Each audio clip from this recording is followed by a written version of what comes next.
கண் முன்னால் எத்தனை ஆயிரம் பேர் கொல்லப்பட்டார்கள். அவர்கள் பறி கொடுத்திருக்காருன்னு நான் சொல்லுவேன். நாங்கள் வென்றிருக்கோம் என்று சொல்வதை விட அந்த நாட்டிலே மீண்டும் ஒரு பிரச்சனை வரும் என்றே நான் ஏற்றுக்கொள்கிறேன். வாழ வேண்டிய தேவை இருக்கு. அந்த இனத்தை நாங்கள் அழிச்சு விட்டு போக முடியாது. எனவே அவர்கள் கழித்து மற்றவர்கள் எல்லாரும் எங்களை விமர்சித்து தான் அரசு செய்திருந்தார்கள். பாராளுமன்ற தேர்தலிலே காணப்பட்ட போன்ற ஒரு அலை உண்டு.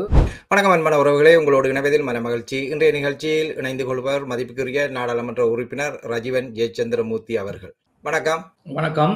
உங்களுடைய நேரத்தை ஒதுக்கி எங்களுடைய நிகழ்ச்சியில் கலந்து கொண்டமைக்கு உங்களுக்கு நன்றிகளை கூறிக்கொண்டு, தற்போதைய அரசியல் சூழ்நிலை எப்படி உள்ளது? தற்போதைய அரசியல் சூழ்நிலை என்பது உள்ளூராட்சி சபை தேர்தலை நோக்கியதாக பல்முனை போட்டிகளோடு தேசிய மக்கள் சக்தியானது இலங்கையினுடைய அனைத்து மாவட்டங்களிலும் வேட்பு மனுக்களை வெற்றிகரமாக தாக்கல் செய்து அதுக்கான முன்னாயத்தமான ஏற்பாடுகளிலே ஈடுபட்டிருக்கின்றது. நேற்றைய முன்தினம் 21ஆம் தேதி எங்களால் வைக்கப்பட்ட முதலாவது கன்னி பட்ஜெட் வெற்றிகரமாக 159 வாக்குகளோடு நிறைவேற்றப்பட்டு இன்றைய தினம் அதனுடைய செயல்பாடுகள் ஆரம்பிக்கப்பட்டிருக்கின்றது. 2 விடயங்களும் தான் தற்போது நாட்டிலே பரபரப்பாக காணப்படுகின்றது.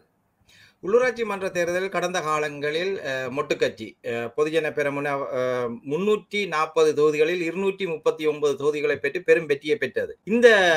இந்த தேர்தலில் உங்களுடைய கட்சி எப்படியான வெற்றியை பெறும் என்று நீங்கள் எதிர்பார்க்கின்றீர்கள்? நான் நினைக்கிறேன் மக்களுடன் அரசியல் கட்சிகள் சிலர் எங்களை விமர்சிக்கிறார்கள். அது தங்களுடைய தேவைகளுக்காக இருக்கலாம். ஆனால் மக்களிடம் நாங்கள் சென்று பார்க்கின்ற பொழுது மக்கள் மத்தியிலே இன்னும் பாராளுமன்ற தேர்தலிலே காணப்பட்ட போன்ற ஒரு அலை ஒன்று காணப்படுகின்றது. குறிப்பாக யாழ்ப்பாண மாவட்டத்திலே எங்களுக்கு 17 சபைகளிலே நாங்கள் வேட்புமனு தாக்கல் செய்திருந்தோம். அந்த அத்தனை சபைகளுக்கும் வெற்றிகரமாக வேட்புமனு தாக்கல் செய்யப்பட்டது. அதே போன்று எங்களுடைய சபைகளுக்கு மக்கள் பெரும் முந்தி மாறி அல்லாமல் பெருமளவிலான மக்கள் போட்டி போட்டுக்கொண்டு தேர்தலில் ஈடுபடுவதற்கு வந்திருந்தார்கள். எங்களுக்கு ஒரு சிக்கல் ஒன்று இருந்தது. அவர்களிலே யாரை தெரிவு செய்வதுன்னு சொல்லி இருந்தாலும் ஒரு வாரம் நாங்கள் சமாளித்து அனைத்து தொகுதிகளுக்கும் நல்ல நல்ல வேட்பாளர்கள் நாங்கள் தெரிவு செய்திருக்கின்றோம். பெருமளவான மக்கள் உங்களுக்கு ஆதரவை தாரார்கள். நிச்சயமாக நம்புகிறோம். நீங்கள் பாடசாலையில் தலைமை ஆசிரியராக பணியாற்றியிருந்தீர்கள். அந்த வாழ்க்கைக்கும் இந்த வாழ்க்கைக்கும் இருக்கக்கூடிய வேறுபாடு எப்படி இருக்கிறது உங்களுக்கு? ரெண்டும் வித்தியாசமானது. பாடசாலையிலே நான் அதிபராக இருந்த பொழுது எனக்கு கீழே குறிக்கப்பட்ட ஆசிரியர்களும் மாணவர்கள் இருந்தார்கள். என்னுடைய வேலை பாடசாலையில் காணப்படுகின்ற கரிக்கூலத்தை அமல்படுத்தி பாடசாலை பிள்ளைகளுடைய கல்வி வளர்ச்சியை மேம்படுத்துவது. அதே போன்று அந்த பாடசாலை நான் பொறுப்பேற்ற பொழுது வீழ்ச்சியடைந்த பாடசாலையாக காணப்பட்டது. அந்த பாடசாலை நிமித்துவதற்கு நான் சர்வதேசத்திலே வாழுகின்ற பாடசாலையினுடைய நலன் விரும்பிகள் பழைய மாணவர்கள் இணைத்து ஒரு பெரிய கட்டமைப்பு ஒன்றை நிறுவி அந்த பாடசாலையை வெற்றிகரமான ஒரு பாடசாலையாக நான் முன்னோக்கி கொண்டு வந்தேன். அதிலே எங்களுக்கு வேறு எந்த தலைவர்களும் இருந்ததில்லை. சாதாரணமாக பாடசாலை நேரங்களிலே நல்ல நிர்வாக முறை ஒன்று நான் அமைத்துக் கொண்டேன். அந்த நிர்வாகத்துக்கு கூடாக ஆசிரியர்கள் தங்கள் ஒத்துழைப்பு வழங்கியிருந்தார்கள். மாணவர்களும் நீண்ட காலத்துக்கு பிறகு நல்ல ஒரு தலைமைத்துவத்தை சந்தித்து அவருடைய செயல்பாடுகளிலே ஒரு நல்ல மாற்றம் இருந்தது. அது இப்பொழுது ஒரு வளர்ச்சியடைந்து வருகின்ற நல்ல ஒரு பாடசாலையாக இப்போ மாறி இருக்கின்றது. அதுக்கு நான் கடந்த 3 வருட காலங்களாக என்னாலான இயன்ற பங்களிப்பை வழங்கியிருந்தேன். அது எல்லாருக்கும் தெரியும் என்று நான் நினைக்கிறேன். நிச்சயமாக அது ஒரு சவாலாக அதை எடுத்து அதை ஒரு சிறந்த ஒரு முறையில் முன்னெடுத்தி இருந்ததாகத்தான் உங்களுடைய தகவல்கள் அப்படி கூறுகிறது. நாடாளுமன்ற உறுப்பினராக இருக்கக்கூடிய மிகப்பெரிய சவாலாக எதை நீங்கள் உணர்கின்றீர்கள்? இது உங்களுடைய குடும்ப வாழ்க்கைக்கும் தனிப்பட்ட வாழ்க்கைக்கும் எப்படியான ஒரு பாதிப்பை ஏற்படுத்துகிறது? அதுல ஒரு சின்ன சிக்கல் ஒன்று இருக்கிறதான். நாங்கள் பொதுவான அரசு அதிகாரியாக வாழ்ந்ததுக்கும் அரசியல்வாதியாக இருப்பதற்கும் பல 100 வித்தியாசங்கள் இருக்கின்ற அர்ப்பணிப்புகளும் தியாகங்களும் சகிப்புத்தன்மையும் வேண்டும். ஏன்னு சொன்னால் பல மக்கள் எங்களை ஆதரிக்கின்றார். யாழ்ப்பாணம் கிளிநொச்சி மாவட்டத்தில் 5,80,000 பதிவு செய்யப்பட்ட வாக்காளர் இருந்தார்கள். அதிலே எங்களுக்கு 81,000 பேர் தேசிய மக்கள் சக்திக்கு வாக்களித்திருந்தார்கள். எனவே அவர்கள் கழித்து மற்றவர்கள் எல்லாரும் எங்களை விமர்சித்து தான் அரசு செய்திருந்தார்கள். எனவே அதே அரசியல் விமர்சனத்தை இப்பவும் செய்கிறார்கள். ஆனால் அது எங்களுக்கு ஒரு பொருட்டில் ஏன்னு சொன்னால் நாங்கள் எங்களுடைய நீண்ட காலமாக பொறியோடி போயிருக்கின்ற இந்த நாட்டிலே நாங்கள் ஒரு புதிய மாற்றத்தை கொன்ற வேண்டும் என்பதற்காகத்தான் நான் இந்த அரசியலில் இணைந்தேன். எனவே என்னுடைய பணி என்பது 2 மாதம் 3 மாசத்துல வைத்து கணிப்பிட முடியாது. எங்களுக்கு தரப்பட்ட அந்த காலப்பகுதியிலே நாங்கள் சிறந்த அத்திவாரம் ஒன்றை இப்பொழுது இட்டுக் கொண்டிருக்கின்றோம். அது பெரிய விருட்சமாக அல்லது பெரிய ஒரு ப்ரொடக்டிவ் நிறைந்த விளைவாக எதிர்காலத்தில் இருக்கும். அதற்காக நாங்கள் பல்வேறு தளங்களிலே இருந்து அர்ப்பணித்துக் கொண்டிருக்கின்றோம். ஏனென்று சொன்னால், குறிப்பாக சொல்ல போனால் புலம்பெயர்ந்து வாழுகின்ற தமிழ் மக்கள் இப்பொழுதும் எங்களுடன் தொடர்பு கொண்டு நிறைய பேர் தொடர்பு கொள்கிறார்கள். எங்களுடைய ஆட்சி இப்படி இருக்க வேண்டும், மக்கள் இப்படி இப்படி எதிர்பார்க்கிறார்கள். உள்ளூரிலே வாழுகின்ற மக்கள் எங்களை எத்தனை தினம் சந்திக்கின்றார்கள். நான் நினைக்கிறேன், கடந்த காலங்களிலே இந்த நாடானது ஒரு கரப்டட் சிஸ்டம், அதாவது ஊறி போன ஒரு ஊழல் மிக்க ஒரு ஒரு கலாச்சாரம் இருப்பதை என்னால் உணர முடிகின்றது.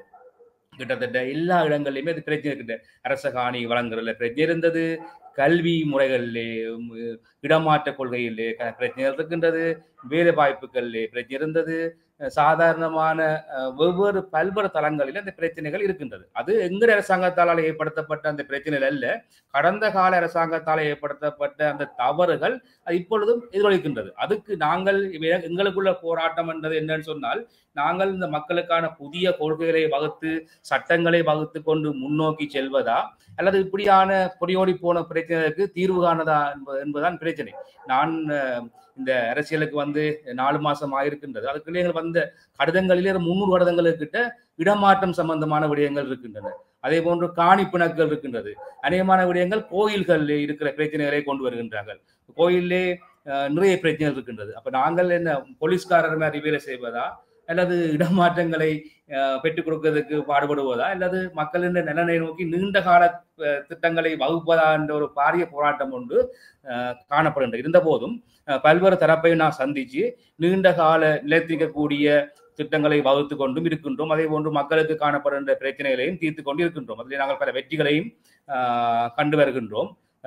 அரசு அதிகாரிகளை பொறுத்தவரையிலே பலரும் எங்களுக்கு நிறைய சப்போர்ட் பண்ணுகிறார்கள், நாங்கள் கேட்கிற விடயங்களுக்கு ஒத்துழைக்கிறார்கள், இயலுமானதை செய்திருக்கின்றார்கள். எனவே மக்களுடைய பிரச்சனையை நாங்கள் தீர்த்து கொள்கின்ற அதே வேளை நீண்ட கால திட்டங்களை நாங்கள் வகுத்து கொண்டு வருகின்றோம். அதே போன்று அரசியலே வந்த பிறகு குடும்பம் என்பது கொஞ்சம் வித்தியாசமாக இருக்கும். நாங்கள் கடந்த காலங்களிலே லயன்ஸ் கழகங்கள் அல்லது பொது வாழ்க்கைகளே நாங்கள் குடும்பமாக அல்லது ஃபேமிலியாக செயல்பட்ட இடங்களும் இருக்குது. இப்பொழுது அதை அப்படி செயல்பட இயலாது. அது செயல்பட முடியும், ஆனால் மக்கள் எல்லாத்துக்கும் விமர்சிப்பார்கள்.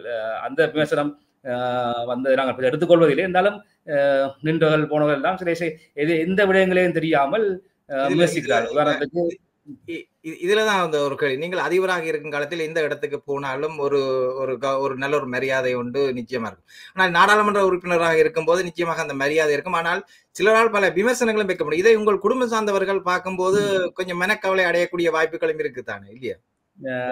இது நான் சிறு வயதிலிருந்தே குறிப்பாக என்னுடைய அப்பா அல்லது என்னுடைய சகோதரர்கள் அல்லது என்னுடைய மனைவியை நான் நினைத்து தான் இந்த சமூக வாழ்க்கையில ஈடுபடுத்தி இருக்கின்றேன். மக்களுக்கான சேவையா இருந்தாலும் சரி, கல்வி போட்டு இருந்தாலும் சரி, பல்வேறு விடயங்களே இணைத்து நான் ஆற்றிருக்கேன். இப்ப அரசியல்ல கூட அவர்கள் நேரடி அரசியலில் ஈடுபட என்னுடைய மனைவி கூட ஈடுபடுவதில்லை. ஆனால் எனக்கு ஒரு ஸ்ட்ரென்த்தாக நான் சில சோர்வுகின்ற கட்டங்களிலே எனக்கு உற்சாகம் தருகின்ற ஒருவராகத்தான் காணப்படும். சில இடங்களில் மனைச்சோறு ஒன்று வரும். உதாரணத்துக்கு சொல்லுகிறேனே, நேற்றைக்கு 2 நாளைக்கு முதல் பாராளுமன்றத்தை கூட்டம் நடைபெற்றது. இளம் பாராளுமன்ற உறுப்பினருக்கான கூட்டம். அது நான் நினைக்கிறேன் அது 45 வயசுக்கு உட்பட்டார்கள் இளம் பாராளுமன்ற அதை கூட்டம் வைத்தார்கள். ஆனால் அதை கூட விட்டு வைக்காமல் விமர்சிக்கிறார்கள். எனக்கு 45, எனக்கு 6ஆம் மாசம் 28ஆம் தேதி வந்தால் தான் 45 வயசாகும். அதுக்கு நான் 44 வயசு பிளஸ்ல இருக்கிறேன். எனவே அப்படியெல்லாம் அறியாமல் விமர்சிக்கிறார்கள். எனவே அவ்வாறு விமர்சனங்கள் எங்களை ஒன்றும் செய்வதில்லை. இருந்தாலும் சிறிது நாங்கள் கொஞ்சம் மனம் சோர்வுடைய இந்த சந்தர்ப்பங்களும் வரும். அதை பின்னாளிலே இருக்கின்றவர்கள் மனைவியை விட்டுவாக எனக்கு அவர்கள் நல்ல நம்பிக்கையை தருகின்றார்கள். நண்பர்கள் இருக்கிறார்கள். அப்படி இது போன்று பல என்னோட சேர்ந்து பணியாற்றின பலர் இருக்கிறார்கள். அவர்கள் நல்ல உற்சாகத்தை தருகின்றார்கள். உடனே எனக்கு ஓடத்து கதைப்பார்கள். அதிலே ஒரு நம்பிக்கையா இருக்கின்றது. நீங்கள் அரசியலுக்கு வர வேண்டும் என்ற எண்ணம் உங்களுக்கு எப்படி ஏற்பட்டது? எந்த கால சூழலில் ஏற்பட்டது உங்களுக்கு? இல்ல அரசியல் என்பது உங்களுக்கு தெரியும் தான். ஏன்னா கடந்த காலங்களிலே என்னுடைய வாழ்க்கை வட்டம் என்பது எனக்கு தெரிஞ்ச வரைக்கும் இந்த அரசியல் தான், யுத்தங்கள், இதுகள் அரசியல் போராட்டங்கள் என்று அந்த வட்டத்துக்குள்ளே தான் வாழ்ந்தோம். ஆனால் எங்களோட பிள்ளைகள் அப்படியான சூழல்ல இன்னும் வரவில்லை. அவள் வரதுக்கான சூழல் அப்படி இல்லை. நாங்கள் கடந்து வந்த பாதைகள் வந்து அவ்வாறான சூழல் தான். எனக்கு ஞாபகம் தெரிஞ்ச நாளிலிருந்து எனக்கு 10 வயசு 90ஆம் ஆண்டிலே நான் வேலணையிலே வசித்து வந்தேன். அதிலே இருந்து வீட்டை முட்டா இழந்து எங்க அக்காவுடைய பூப்பிடித நீராட்டு நடந்து கொண்டிருந்தது. அவ சாரியெல்லாம் கட்டி வெளுக்கிட்டு இருந்தா அங்கே சாப்பாடு எல்லாம் செய்திருந்தோம்.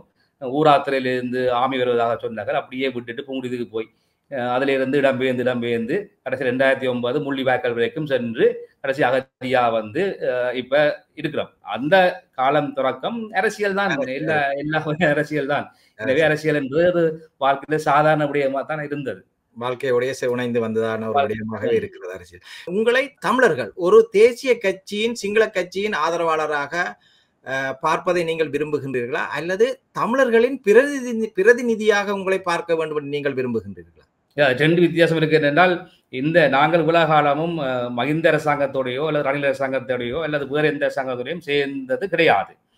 எங்களுடைய நாங்கள் உண்மையிலேயே தமிழர்களாகத்தான் இந்த வடக்கு கிழக்கு பகுதியிலே பலமாக இருக்க வேண்டிய தேவை எங்களுக்கு இருக்கிறது என்று சொன்னால், நாங்கள் இனம், அந்த இனம் வந்து உரிமையோட அவருடைய அதிகாரங்களோட அவருடைய கலை கலாச்சார பண்பாடுகளோட விளிமியங்களோட வாழ வேண்டிய தேவை இருக்கு. அந்த இனத்தை நாங்கள் அழிச்சு விட்டு போக முடியாது.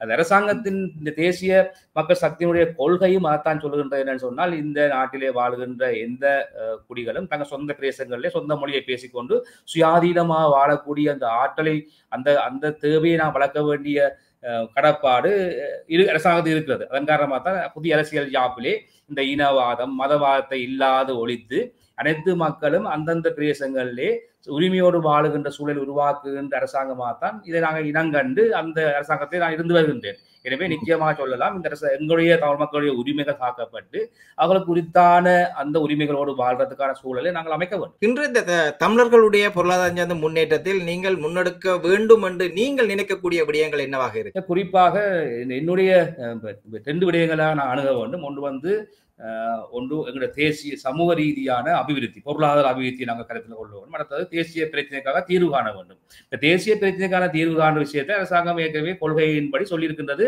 புதிய அரசியலமைப்பு ஒன்றை நாங்கள் மாற்ற வேண்டும், அதற்கூடாக இலங்கையில் காணப்படுகின்ற பிரச்சனைக்கு முற்றுப்புள்ளி வைக்க வேண்டும் என்பதிலே அரசாங்கத்தை கொள்கையா இருக்கின்றது. எனவே நாங்கள் அந்த கொள்கையை படிப்படியாக நிறைவேற்றுவோம், அதில் மாற்றுக்கிறதே கிடையாது.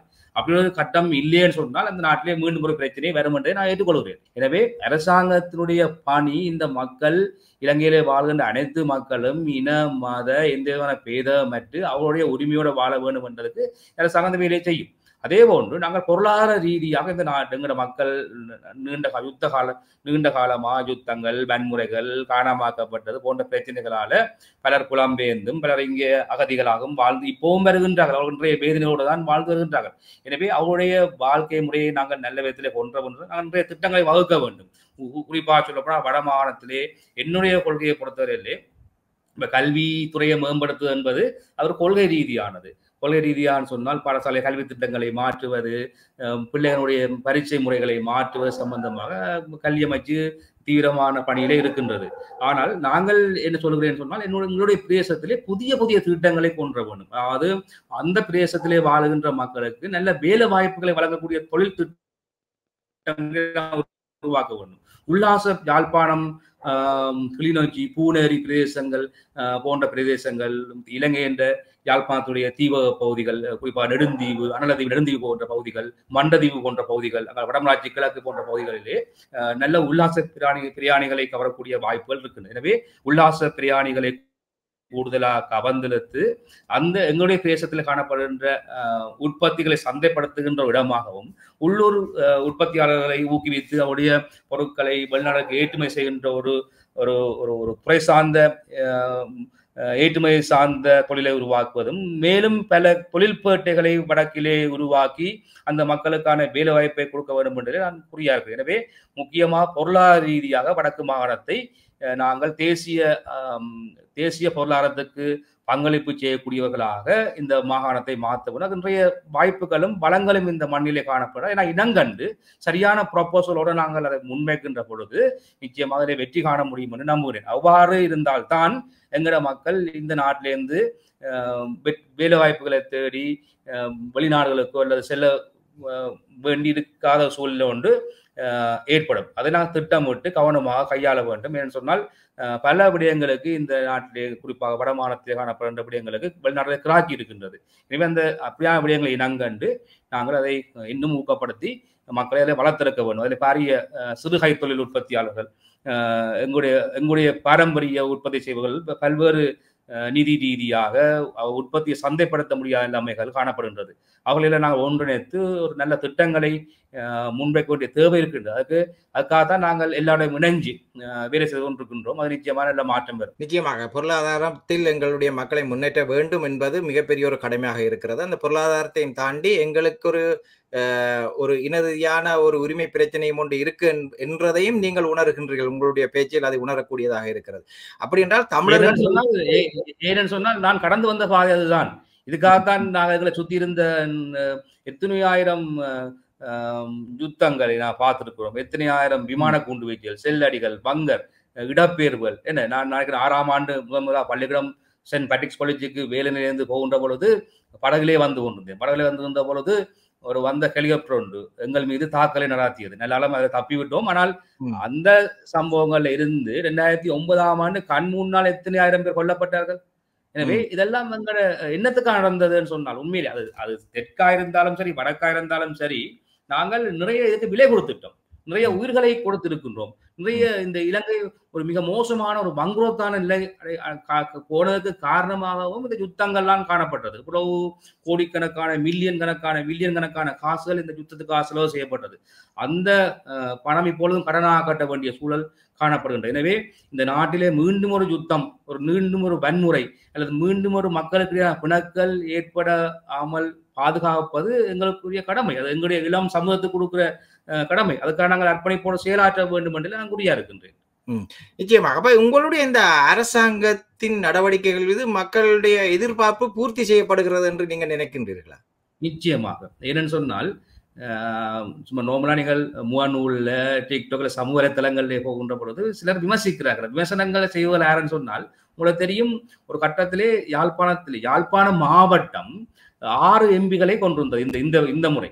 அதிலே 3 எம்பிக்களை அவர்கள் பறி கொடுத்திருக்காருன்னு நான் சொல்லுவேன். நாங்கள் வென்றிருக்கோம் என்று சொல்வதை விட அந்த தமிழ் தேசிய சக்திகள் 81,000 வாக்குகளை இழந்திருக்கிறார்கள் என்பதற்கு காரணம் என்னன்னு சொல்லுங்க. ஏன்னு சொன்னால் மக்கள் அவருடைய கொள்கைகள், அவருடைய செயல்பாடுகளில் வெறுப்பு கொண்டதன் காரணமாகத்தான் அவர்கள் எங்களை தெரிவு செய்திருக்கின்றார்கள். அதே போன்று இந்த நாட்டிலே நீண்ட காலத்துக்கு பிறகு இப்படியான அரசாங்கம் ஒன்று வந்திருக்கிறதே மக்கள் அதை ஒரு பாசிட்டிவாக தான் ஏற்றுக்கொண்டிருக்கிறார்கள். ஆனால் இலங்கை மக்களை பொறுத்தவரையில் அவர்கள் விடயங்கள் உடனே நடக்க வேண்டும் என்று நினைக்கிறார்கள். இது ஓரளவு சாத்தியம் இல்லைன்னு சொன்னா இலங்கையில காணப்பட்ட சட்ட திட்டங்கள், இலங்கை ஒரு ஆக ஜனநாயகம் கொண்ட நாடு, எதுக்கெடுத்தாலும் மனித உரிமை ஆணைக்குழுவுக்கும் கோர்ட்ஸுக்கும் செல்லக்கூடிய நிலைமையில தான் இருக்கின்றது. எனவே நாங்கள் நிலைமைகளை கையாளுகின்ற பொழுது மிக அவதானமாக கையாள வேண்டிய தேவை இருக்கு. நான் பல உயர்மட்ட அதிகாரிகள் மற்றும் மக்களை சந்திக்கின்ற பொழுது அவர்கள் சொல்கிறார்கள், அரசாங்கம் சரியான பாதையில போகின்றது, நிதானமாக போகின்றது, மெதுவாகத்தான் போகின்றது, ஆனால் நிதானமாக செல்கின்றது. நாங்கள் அதிகாரிகளுக்கு கொடுத்திருக்கிறோம். அரசு நிறுவனங்கள் சுயாதீனமாக இயங்குகின்றது. எனவே இதன் நன்மையான உணர்வுகளை நாங்கள் இன்னும் சிறிது காலத்திலே உணர தொடங்க முடியும். உங்களுக்கு தெரியும், இந்த வருட பட்ஜெட்டில் 8 மாதங்களுக்கான பட்ஜெட்டிலே ஏராளமான நிதி ஒதுக்கப்பட்டிருக்கிறது. குறிப்பாக வடக்கு மாகாணத்துக்கு சொல்லி 1500 கிலோமீட்டர் பாதைகளை நாங்கள் பூர்த்தி செய்வதற்கு காத்திருக்கின்றோம். அதே போன்று 5000 மில்லியன் ரூபாய் பணம் ஒதுக்கப்பட்டிருக்கின்றது இந்த வீதிகளை புனரமைப்பதற்காக. அதே போன்று நான் நினைக்கிறேன் எங்களுடைய வடமாகாண ஆளுநர் அவர்களும் சொல்லியிருந்தார், வழக்கத்துக்கு மாறாக கூடுதலான நிதி வடக்கு மாநிலத்துக்கு விடுவிக்கப்பட்டிருக்கிறது சொல்லி நாங்கள் அந்த நிதியை வடிவாக பயன்படுத்துவோம். இது முதலாவது கன்னி பட்ஜெட்டிலே நாங்கள் இவ்வளவு விடயத்தை வழங்கி இருக்கின்றோம். அதை சரியான முறையிலே கண்காணித்து அந்த மக்களுக்கு வழங்குகின்ற பொழுது மக்கள் மத்தியில் ஒரு மகிழ்ச்சி அல்லது ஒரு உற்சாகம் ஒன்று ஏற்படும். எனவே நான் நினைக்கிறேன் அதுக்கு எங்களுக்கு அந்த மேண்டேட் இருக்குது. அதாவது மக்களின் ஆணை 5 வருடங்களுக்கு அது 4 மாசத்துல மாறி போகும் என்று நான் சொல்ல மாட்டேன். அவர்கள் 78 வருஷம் இந்த நாட்டிலே நடைபெற்ற அநீதிகளை சகித்து கொண்டு வந்ததன் காரணமாகத்தான் எங்களை தெரிவு செய்தார்கள். இப்ப நாங்கள் 4 மாசத்துல என்ன செய்தோம் என்றதை விட நாங்கள் சரியான பாதையில செல்கின்றோம். அதற்கான காலம்தான் இந்த எங்களுக்கு தரப்பட்ட 5 வருட காலம் என்னும் 56 மாதங்கள் இருக்கிற 56 மாத காலத்திலே நாங்கள் மக்களுக்கு தேவையான அனைத்தையும் செய்து முடிப்போம் என்று நான் நம்புகிறேன். இந்த மக்களுடைய எதிர்பார்ப்பை பூர்த்தி செய்கிறது என்றதில் நீங்கள் அதை தெளிவாக கூறினீர்கள். ஆனாலும் இந்த ஜனாதிபதி தேர்தல் விஞ்ஞாபனத்தில் நீங்கள் அந்த 230வது பக்கத்தில் சில விடயங்கள் தமிழர்கள் சார்ந்து குறிப்பிடப்பட்ட விடயங்கள் இருக்கிறது உங்களுக்கு தெரியும். அதில் இந்த அரசியல் கைதிகள் கண்டிப்பாக விடுதலை செய்வார்கள் என்ற விடயம், பயங்கரவாத சட்டத்தை உடனே அதை இல்லாத ஒழிப்போம் என்ற வாக்குறுதிகள், போன்ற பல விடயங்கள் 2015 19 புதிய அரசியல் அமைப்பொன்றை தயாரித்து அதை அந்த காலகட்டத்தில் பேசப்பட்டதை அறித்து அதுக்கான ஒரு அரசியலை பேசுவோம் என்ற விடயங்கள் எல்லாம் ஜனாதிபதி தேர்தல் நேரத்தில் இந்த அறிக்கையில் குறிப்பிடப்பட்டிருக்கக்கூடிய விடயங்கள். இந்த விடயங்கள் எதுவுமே இன்று ஒரு பேச்சில் கூட இல்லை என்று பலர் இதுக்கான கருத்துக்களை கூறக்கூடியதை அவதானிக்கக்கூடியதா இருக்கு. இது பற்றி உங்களுடைய பார்வை எப்படி இருக்கு? இல்ல, அதுதான் நான் சொன்னேனே, இந்த புத்தகம் தேசிய மக்கள் சக்தியினுடைய கொள்கை புத்தகம். இந்த புத்தகத்தை நான் வடிவாக வாசித்து விளங்கி அதை ஏற்றுக்கொண்டுதான் நான் இந்த அரசியலிலே ஈடுபட்டேன். பலமுறை யோசித்து தான் வந்தேன். நான் இருக்கக்கூடிய விடயம் பலராலும் விரும்பத்தக்க ஒரு விடயமாக இருந்துதான் பலர் என்பிபிக்கு ஆதரவை கொடுத்தார்கள். ஆனால் இப்போது கொஞ்சம் மனசலிப்பு ஏற்படக்கூடிய அளவுக்கு இன்றைய அரசின் நகர்வு இருப்பதாக பலர் அதை எதிர்க்கின்றார்கள். அதுக்கானதான் இந்த கேள்வி சொல்லுகிறார்கள். அது எனக்கு தெரியும். நான் உங்களுக்கு முதலே சொன்னேன் தானே, இலங்கை மக்களுடைய மனப்பான்மையை நான் சொன்னனே, எதுவும் உடனே நடக்க வேண்டும் என்றுதான் அவர்கள் எதிர்பார்ப்பார்கள். உடனே செய்யப்பட்டால் மனம் செலுத்திடுவார்கள், விமர்சிக்க தொடங்கிடுவார்கள். எனவே என்னுடைய ஜனாதிபதியும் தெளிவாக சொல்லியிருக்கின்றார், இந்த பயங்கரவாத தடை சட்டம் நீக்கப்படும் என்று சொல்லியிருக்கின்றார். அதே போன்று இந்த வீட்டிடத்திலிருந்தே அந்த அரசியலமைப்பு கொண்டு செல்வதற்கான வேலை திட்டங்களையும் இறங்கியிருக்கிறார்கள். எனவே அது எங்களுக்கு தரப்பட்ட அந்த காலப்பகுதியில் நிச்சயமாக செய்து முடிப்பதற்கான வேலை திட்டங்களிலே தான் இருக்கிறோம் என்பதிலே நான் உறுதியாக இருக்கிறேன். நிச்சயமாக. அப்ப இங்கே குறிப்பிடப்பட்டிருக்கக்கூடிய விடயங்கள் நிச்சயமாக நடைபெறும் என்ற ஒரு விசுவாசம் உங்களிடத்தில் இருக்கிறது. கட்டாயம். ஏன்னு சொன்னால் ஜனாதிபதி யாழ்ப்பாணத்தை சொல்லியிருந்தார், எனது புலம்பெயர்ந்த மக்களை வருமாறு கோரி இருக்கிறார். அதே மாதிரி நாங்கள் கைதிகள் சம்பந்தமாக சொல்லியிருக்கிறார், காணிகள் சம்பந்தமாக நாங்கள் தொடர்ச்சியாக டிசிசி கூட்டங்களையும் அதை கதைத்து வருகின்றோம். காணிகளை விடுதலை செய்ய வேண்டும், அது போன்ற பல விடயங்களை கூறி வருகின்றோம். எனவே ஜனாதிபதியுமே சொல்லி இருக்கிறார், கட்சியும் அதை சொல்லியிருக்கிறார், அமைச்சர்களும் அதை சொல்லிக் கொண்டுதான் இருக்கிறார்கள். எனவே ஒரு விஷயத்தை நாங்கள் தெளிவாக இருக்க வேண்டும் என்றால், நாங்கள் சொன்ன விடயங்கள் எதையுமே செய்யாமல் விடவில்லை. எனவே அந்தந்த விடயங்கள் அந்தந்த காலப்பகுதியிலே நடைபெற்றுக் கொண்டிருக்கும் என்பதை நானும் சொல்லுகிறேன். அதே போன்று கட்சியினுடைய மேலிடத்தில் இருக்கிற ஜனாதிபதி தொடக்கம் அமைச்சர்கள் சொல்லிக் கொண்டிருக்கிறார்கள். எனவே நான் நினைக்கிறேன் அது காலக்கிரமத்திலே நிறைவேற்றுவார்கள். அப்படி இல்லைன்னு நாங்கள் இங்கே சபை பண்ணலாம், இருக்க முடியாது. மக்கள் எங்களை நிராகரித்து விடுவார்கள்.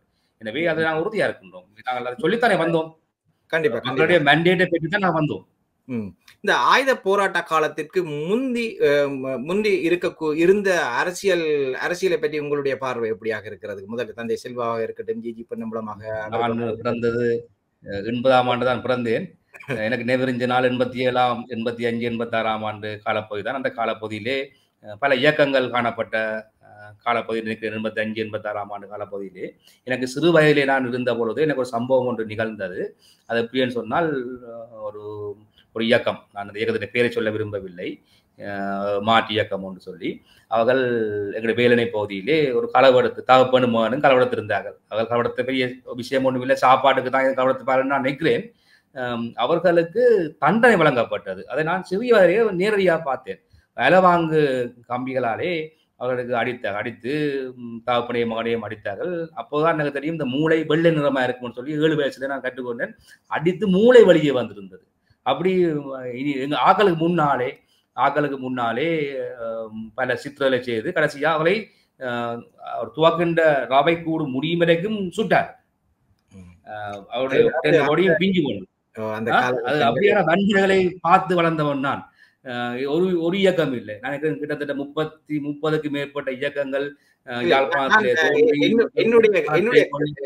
என்னுடைய கேள்வி, இந்த ஆயுத போராட்ட காலத்தை விட்டு அதற்கு முந்தைய அரசியலை கேட்டேன். தந்தை செல்வா அவர்களுடைய காலமாக இருக்கட்டும், ஜிஜி பொன்னம்பலம் அவர்களுடைய காலமாக இருக்கட்டும், அந்த காலகட்டத்தில் தமிழர்களுடைய அரசியலை பற்றி நீங்கள் எப்படி அதை எடுத்துக்கொள்கிறீர்கள்? அது எப்படி அவதானித்து அதை எப்படி நீங்கள் இன்று அவர்கள் கொண்டு வந்த பாதையில் எப்படி நீங்கள் பயணிக்க வேண்டும் என்று உங்களுடைய சிந்தனை இருக்கிறது? அதுக்காக கேட்டேன். உதாரணத்துக்கு ஜிஜி பொன்னம்பலம் அவர்கள் இந்த கேள்வி முடியும். ஜிஜி பொன்னம்பலம் அவர்கள் 50க்கு 50 கேட்டிருந்தார். அருணாச்சலம் மகாதேவன் அவர்கள் 60க்கு 40 கேட்டிருந்தார். இப்படியாக அரசாங்கத்தோடு இணைந்து இருந்தாலும் தமிழர்கள் சார்ந்த சிந்தனையில் அவர்கள் அக்கறையாகவே இருந்தார்கள் பல இடங்களில் என்று சொல்ற கூடிய கருத்துக்கள் இருக்கிறது. இது சார்ந்த இப்ப நீங்கள் ஒரு அரசாங்கத்தோடு சேர்ந்து பயணிக்கக்கூடிய நீங்கள் தமிழர்கள் சார்ந்து எப்படியான கருத்துக்களை வைப்பீர்கள் என்பதற்காகத்தான் அந்த கேள்வியை கேட்டேன். இல்ல அவர்களுடைய கோரிக்கையிலே பல விடயங்கள் நியாயமா இருந்தது. சில விடயங்கள் நியாயம் இல்லாம இருந்தது. 50க்கு 50 ஜிஜி பொன்னம்பலம் கேட்டது. அது எனக்கு எந்த அளவுக்கு நியாயம் இருந்ததுன்னு சொல்ல தெரியல. ஆனால் ம், அ அதிலே தமிழர் உரிமை சம்பந்தமா அவர்கள் அந்த கோரிக்கையை வைத்திருந்ததை நாங்கள் ம், ஏற்றுத்தான் வந்தோம். அவ அவ வ அவர்களுடைய அகிம்சை போராட்டங்கள் இருந்து, வட்டுக்கோட்டை தீர்மானங்கள் எல்லாம் அவங்களுடைய மக்கள் ஏற்றுத்தான் வந்திருந்தார். எனக்கு தெரியும் ஒரு கதையை நான் சொல்ல முடியும். என்னுடைய அப்பான்ற எனக்கு அப்பா சொல்லுவார். தன்னுடைய தகப்பன் 70ஆம் ஆண்டு காலங்களில தனக்கு முன்னால கொஞ்சம் பேரை கூடியிருந்து அரசியல் நிறுவனத்தை கதைச்சு கொண்டிருப்பார். கதைச்சு இந்த பிரச்சனை தீரப்போகுது, அது வருது இது வருது என்று கதைச்சு இருப்பார் என்று எனக்கு அப்பா சொல்லுவார். பிறகு நான் அப்பாவை அவதானிக்கின்ற பொழுது அப்பா என்ன செய்வார், என்ன இங்கே எல்லாம் கூடி கொண்டு போய் இந்த பேப்பர் எல்லாம் வாசிச்சு என்னுடைய இப்பொழுது கூட அவர் அரசியல் கதைப்பார். இப்ப கிட்டத்தட்ட நினைவிருந்த நாள் ஒரு 10 வயசுல இருந்து இப்ப வரைக்கும் என்னோட அரசியல் காய்ச்சி கொண்டிருப்பார். அந்த பிரச்சனை வருது, இந்த பிரச்சனை தீரப்போகுது, அது இது எல்லாத்தையும் என்னோட காய்ச்சி கொண்டிருப்பார். அப்பாவுக்கு இப்ப 75 வயசாயிட்டு அவற்றை காலமும் ஓரளவுக்கு வந்திருக்கிறது. இப்பொழுது நான் அரசியல்வாதியா வந்திருக்கிறேன். என் மகன் இப்பொழுது என்ன கேட்க தொடங்குகிறார், ஏனப்பா நீங்க அரசியல் இருக்கிறீங்க, என்ன நடக்குது அப்படி என்று கேட்க தொடங்கி இருக்கிறார். இதுதான் எங்க அரசியல். இப்படித்தான் இதில் ஒரு பிமல் ரத்நாயக்கா அவர்கள் ஒரு விடயத்தை கூறியிருந்தார். அது தமிழன் பத்திரிகையில் வந்த ஒரு விடயம், மீனவ பிரச்சனைக்கு இந்தியாவே தீர்க்க வேண்டும் என்று. இப்ப இங்கே வடபகுதியில் இருக்கக்கூடிய மீனவர் பிரச்சனையை இந்தியா தீர்க்க வேண்டும் என்று பிமல் ரத்நாயக்கா அவர்கள் கூறும்போது, வடபகுதியில் இருக்கக்கூடிய மக்களுடைய அரசியல் பிரச்சனையை இந்தியா தானா தீர்க்க வேண்டும், இல்லாத இந்த வடபகுதியில் இருக்கக்கூடிய மக்கள் என்பிபியை நம்பி இன்று அதிகமானவர்கள் வாக்களித்திருந்தார்கள். அப்ப இவர்கள் இவர் கூறிய இந்த தலைப்பை நீங்கள் எப்படி பார்க்கின்றீர்கள்? தமிழர்கள் இந்தியாவை நம்பி எங்களுடைய நாட்டு அரசை நம்பி இருக்க வேண்டுமா? இல்ல இந்த விடயம் தொடர்பாக எனக்கு நன்கு தெரியும். நான் நினைக்கிறேன் எங்களுடைய அமைச்சர் விமல் ரத்நாயக்கா அவர்கள் சரியாகத்தான் சொல்லியிருக்கார் என்று நான் இதில் நம்புறேன். ஏன்னு சொன்னால், நான் அண்மையிலே கச்சதீவுக்கு சென்றிருந்த பொழுது எங்களுடைய கடற்தொழில் அமைச்சர் சந்திரசேகரம் ஐயாவும் நாங்கள் எல்லாம் ஒன்றாக பயணித்திருந்தோம். தேவாலயத்தினுடைய அந்த எல்லாம் முடிந்த பின்னர் எங்களை சூழலை இந்தியா மீனவர்கள் சூழ்ந்து விட்டார்கள். சூழ்ந்து நிறைய பேர் வந்து பல்வேறு கேள்விகளை கேட்டார்கள். கேட்ட பொழுது அது ஒரு பெரிய நினைக்கிறேன் சுத்தி வளைத்து விடையலை. அவர்கள் அந்த எங்களை வெளியில விடாமல் கேள்வி கேட்டார்கள். அதுல ராமேஸ்வரத்தை சேர்ந்த மீனவ சங்கத்தினுடைய பிரதிநிதிகளும் வந்திருந்தார்கள். அவர்கள் அதுக்கு 2 நாளைக்கு முதல் இந்தியாவுடைய வெளியுறவு அமைச்சரை சந்தித்து விட்டு வந்தார்கள். இதிலே நாங்கள் பாராளுமன்றத்துல கூட ஒரு தீர்மானத்தை கொண்டு வந்து நாங்கள், அதாவது சட்டவிரோத மீன்பிடி இழுவை படகுகளால் வந்து வடக்கு மாநிலத்திலே காணப்படுகின்ற மீன் வளம், குறிப்பாக யாழ்ப்பாணத்தில் காணப்படுகின்ற மீன் வளங்கள் முற்று முழுதாக அழிக்கப்படுகின்றது. உங்களுக்கு தெரியுமோரியா அந்த தேவாலயத்தில் பேசின அந்த பாதிரியார் பாதர் கூட இனி சுவாசிக்கிறதுக்கு ஆக்சிஜன் கூட இல்லாமல் போகிற சூழல் ஒன்று வரும். எனவே அதை காப்பாற்ற வேண்டிய பொறுப்பு கடற்தொழில் அமைச்சர் சந்திரசேகரம் தான் இருக்கிறது என்று கூறியிருந்தார். அந்த அளவுக்கு எங்களுடைய கடல் வளம் வந்து இந்த அத்துமீறிய செயல்பாடுகளால அளிக்கப்படுகின்றது என்ற மாற்று கருத்து கிடையாது. நாங்களும் அதில் தெளிவாக இருக்கின்றோம். ஆனால் அவர்களுடைய கோரிக்கை குறிப்பாக அப்பொழுது அமைச்சர் கூறினார், உங்களுடைய மீனவர்கள் ஏன் கேரளா பக்கமோ அல்லது ஏனைய பாகிஸ்தான் பக்கமோ அல்லது வேறு கடல் பக்கம் செல்வதற்கு முடியாமல் யாழ்ப்பாணம் வந்து எங்களுடைய மீனவருடைய வேலையா இருக்கிறார்கள், எங்களுடைய அந்த வாழ்வாதாரத்தை நம்பி இருக்கிற மக்களுடைய கடல் வளத்தையே அளிக்கின்ற சூழல் ஒன்று இருக்குது, நீங்கள் எங்களுடைய எல்லையை தாண்டி வர ஏன் வாரீங்கள் என்று அவர் கேட்டிருந்தார். அதுக்கு அவர்கள் வைக்கிற ஒரே காரணம், தாங்கள் இந்திய பெருமதியிலே 1 கோடிக்கு மேற்பட்ட பணத்திலே அந்த இழுவப்படங்களை வாங்கிவிட்டார்கள், கடன்பட்டு அப்படி வாங்கிவிட்டார்கள். தங்களுக்கு ஒரு கால அவகாசம் தர சொல்லி கேட்கிறார்கள், இதை தாங்கள் நிப்பாட்டுகின்றோம் சொல்லி. அதாவது ஒரு கிழமைக்கு இத்தனை நாள் தான் நாங்கள் வருவோம், வரத்துக்கு அனுமதியை தாங்க. நாங்கள் சொல்லிவிட்டோம், அப்படி அது இது எல்லை மீறி வர முடியாது, இது மீனவர்களுடைய பிரச்சனை. எங்கள் சாதாரண இந்த நாடு கஷ்டப்பட்டு உலக யுத்தங்களை அனுபவித்து வாழ்கின்ற மக்களுடைய நாளாந்தம் வேலைகள் அறுக்கப்பட்டு உலக பிரச்சனை அனுபவிக்கிறார்கள். எனவே அது சம்பந்தமாக சொல்லுகின்றோம். அவர்கள் அதை விடுகிறார்கள் இல்லை சொன்னால் இல்லை நீங்க எங்களுக்கு அனுமதி தரத்தான் வேணும் என்று சொல்லி. எனவே இந்த இடத்திலே எல்லை தாண்டி அந்த மீனவர்கள் வராமல் தடுப்பதற்கு இந்திய அரசாங்கம் தான் நடவடிக்கை எடுக்க வேண்டும். அதான் அவர் சொல்லியிருக்காரு. அந்த நாங்கள் எல்லை மீறி வந்தால் அவர்களை கைது செய்ய வேண்டிய சூழல் வரும், சுட வேண்டிய சூழல் வரும், அல்லது ஏதோ நடவடிக்கை நடக்கின்றது. எனவே அவர்கள் அந்த எல்லையை தாண்டி வராமல் இருப்பதற்கு நடவடிக்கையை அந்த அரசாங்கம் தான் அந்த மக்களை தெளிவுபடுத்த வேண்டும் அந்த கூற்றாக இருக்கும் என்று நான் நம்புகிறேன்.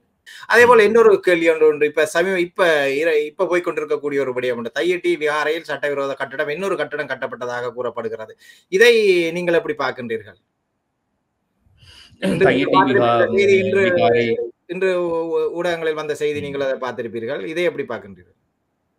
தையிட்டி விகாரை சம்பந்தமாக ஒரு அரசியல் ஒன்று முன்னெடுக்கப்பட்டு வருகின்றது. அது உங்களுக்கு தெரியும். உங்களுக்கு ஒரு விஷயத்தை சொல்லுகிறேன். தையிட்டி விகாரை கட்டப்படைக்குள்ள தான் எங்களோட அமைச்சர் டக்ளஸ் அந்த அமைச்சராக இருந்தார். மக்கள் அந்த ஆட்சி காலத்துல தான் மக்கள் எல்லாரும் உண்ணாரம் இருந்து ஆர்ப்பாட்டம் செய்தார்கள். அவரால் அந்த ஆட்சி காலத்துல அவரே அதை நிறுத்த முயற்சிக்கவில்லை.